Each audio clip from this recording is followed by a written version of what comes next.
বিসমিল্লাহির রহমানির রহিম। অনেক গল্প কবিতায় পড়েছেন দুঃখী মানুষ, কিন্তু দুঃখী দেখেন নাই। না খেয়ে তা খেয়ে এই বাংলাদেশে মানুষ এখনো আছে।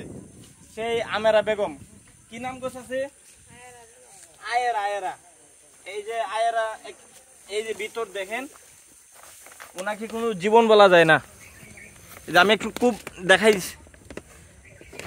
এই যে এই যে পানি পড়তেছে, এই যে দেখেন পানি।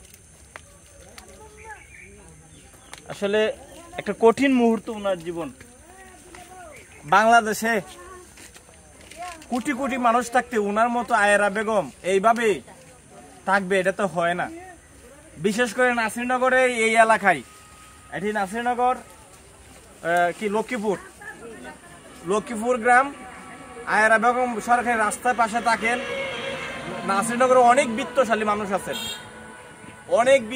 মানুষ আছেন, ইচ্ছা করলে আপনারা কেউ একটু বাঁশ, একটু খাট, একটু টিন দিয়ে সহযোগিতা করে ওনার ঘরটাকে আমরা মেরামত করে দিতে পারেন। এই যে এইভাবে জীবন চলবে, কত মানুষ কত সুখে। উনার মতো একটা ঘর করার মতো টাকা দিয়ে মানুষ প্রত্যেক দিন নষ্টও করে। এইদিকে ওই দিকে টাকা নষ্ট না করে ভাই, সৎকে জারিয়া হিসেবে, অথবা আপনার ঈদ উপলক্ষে একটা বড় কুরবানি দিতে চাইছিলেন, এই কিন্তু 2000-1000 টাকা দিয়ে ওনার ঘরটাকে করে দিতে পারেন। আরে ভাই, কুরবানি তো দিতে পারবেন, আল্লাহর রাস্তা আল্লাহর জন্যই দিবেন। এখান থেকে ওই স্যাক্রিফাইস করে এই মানুষটার জন্য ঘরটায় কুরবানির আগে আমরা করে দিতে চাই।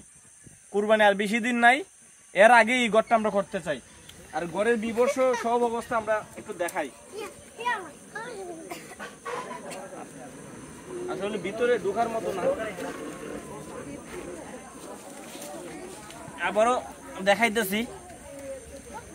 ওরে ভাই, এটা কোনো জীবন হইতে পারে না, বিশ্বাস করেন ভাই, এসে দেখে যান। এটি হলো নাসিরনগর লক্ষ্মীপুর গ্রামের, কি নাম আপনার? আয়েরা। এই আয়েরা বেগমের জীবন কাহিনী। এই যে এই আয়েরা বেগম কি খা একটু দেখেন, ওনার ডেকসি আর ফাতিলের অবস্থা দেখেন। এই যে দেখেন কি খাবার খা। এটা কি বানাইছেন? ছটা পিঠা কি তন্দা বানাইছেন? কেডা দিচ্ছে? টু ভাই আনছিলেন। কেউ হাজার হাজার কোটি কোটি টাকার সম্পদ নষ্ট করেন, কেউ খাবারের সময় 1000-2000 টাকা খাবার নষ্ট করেন। আর উনি তু ভাইয়া কুই দেন না, এই ছটা পিঠা বানাইছে। ইডি খেয়ে দুপুরে ছিল, আবার ইডা খাইয়েও রাত্রে থাকবো। ভাই, খাবার থেকে একদিন হোটেলে না গিয়ে, একদিন রেস্টুরেন্টে না গিয়ে, একদিন বিলাসিতা না করে ওনার জন্য 500 টাকা 1000 টাকা দিয়া যদি টিন বাঁশ কিনে দেন, আমার মনে হয় ওনার জীবনের একটা পরিবর্তন আসবে। উনি কথা বলার মতো না। আপনার কোনো নাম্বার আছে? মোবাইল নাই, নাম্বার নাই। ওনার কোনো মোবাইল না থাকা, আপনারা আমাকে সহযোগিতা করলে আমি নিজ দায়িত্বে এটা করে দিব। এই ঘরে যদি সাপ ঢুকে কি করবেন?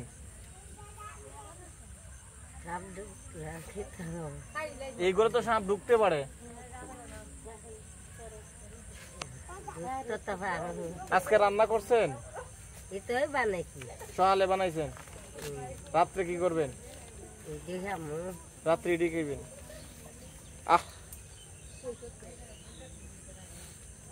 কি কষ্ট, কি করুন।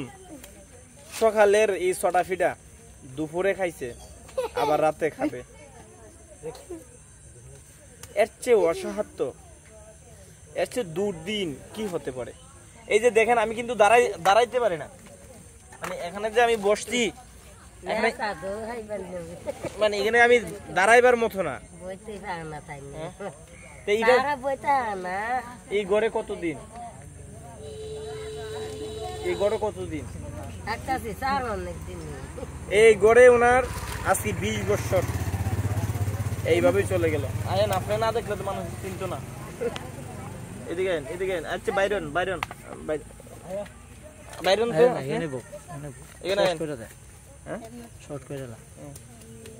এই যে আমার মা।